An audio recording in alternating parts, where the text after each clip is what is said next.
ಆಗಬೇಕಾಗ್ಯದ. ಅಲ್ಲಿ ಹೆಣಗಳು ಸಿಗಲಿಲ್ಲ ಅಂದ್ರೆ ನಡೆದಿಲ್ಲ ಅಂತ ಇದರ ಅರ್ಥ ಅಲ್ಲ. ಹೌದು, ಅವ್ರು ಹೇಳಿದ್ದ 1000 ಸಿಗ್ತವೆ 100 ಸಿಗ್ತವೆ ಅಂದಿದ್ದು ನಮಗೂ ಎಲ್ಲರಿಗೂ ಗೊತ್ತಿದ್ದ ವಿಷಯ ಅದು ಓಪನ್ ಆಗಿ. ಅದೇನು it is not a hide and ಸಿಕ್.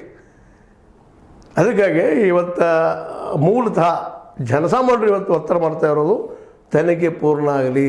ಇನ್ನೂ ನಾನು ಉಳಿದಿದ್ದೀನಿ, ನಾನು ಮಾಡಿದ ಸ್ವತಃ ಸಾಕ್ಷಿ ಹೇಳ್ತಾ ಇದ್ದಾನೆ, ಇನ್ನೂ ಕೆಲವು ಜನ ಬರ್ತಾ ಇದ್ದಾರೆ. ಅವೆಲ್ಲ ತೆಗೆದುಕೊಂಡ ಪೊಲೀಸರು SIT ಮನಸ್ಸು ಮಾಡಿ ನಿಶ್ಚಿತವಾಗಿ ಹೊರಗೆ ತೆಗಿತಾರೆ. ಈಗ ಗೊತ್ತದ ಅವ್ರಿಗೆ ಅದು ಹೊರಗೆ ಹಾಕಬೇಕಾಗ್ಯದ.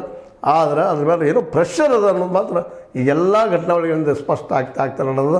ಈ ಸಂದರ್ಭದಲ್ಲೇ DKC ಅಂತ ಜವಾಬ್ದಾರಿತ ಜಾಗದಲ್ಲಿದ್ದಂಥ ವ್ಯಕ್ತಿಗಳು ಇಂಥ ಮಾತುಗಳನ್ನು ಮಾತಾಡೋದು ಸಹಜವಾಗಿ ತನಿಖೆ ಮೇಲೆ ಏನಪ್ಪ ಅದು ಪ್ರಭಾವ ಬೇರೆ.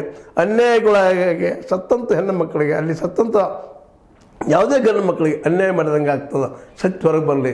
ಯಾಕಪ್ಪ ಅಂತಂದ್ರೆ ಒಂದಲ್ಲ ಎರಡಲ್ಲ ನೂರಾರು ನಡೆದಿದ್ದಾವೆ. ಈ ಒಂದು ಅನನ್ಯ ಭಟ್ರದಾಗಿರ್ಬೋದು, ಅನನ್ಯ ಭಟ್ ಅನ್ನೋದು ಹುಡುಗಿದಾಗಿರ್ಬೋದು, ಪದ್ಮಲತಾ ಅವ್ರದ್ದಾಗಿರ್ಬೋದು, ಸೌಜನ್ಯದಾಗಿರ್ಬೋದು, ಇವು ಸುಳ್ಳಾಗಿವು. ಇವು ಸುಳ್ಳು ಅಂತ ಹೇಳಿ ಇವರೆಲ್ಲ ರಾಜಕೀಯ ಪಾರ್ಟಿದವರು.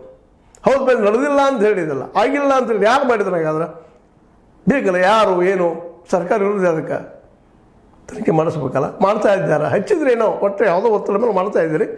ಅದು ರಿಸಲ್ಟ್ ಬರೋವರೆಗೆ ಒಂದು ವೇಟ್ ಮಾಡಿರಿ. ಜೊತೆಗೆ ಈ ಜನಸಾಮಾನ್ಯರು ಎಲ್ಲರಿಗೂ ಬೇಕಾಗಿದ್ದು ನಿಜ ಏನು, ಸತ್ಯ ಏನು. ಸತ್ಯ ಧರ್ಮ ಎರಡು ಒಂದ. ಧರ್ಮವೇ ಸತ್ಯ, ಸತ್ಯವೇ ಧರ್ಮ.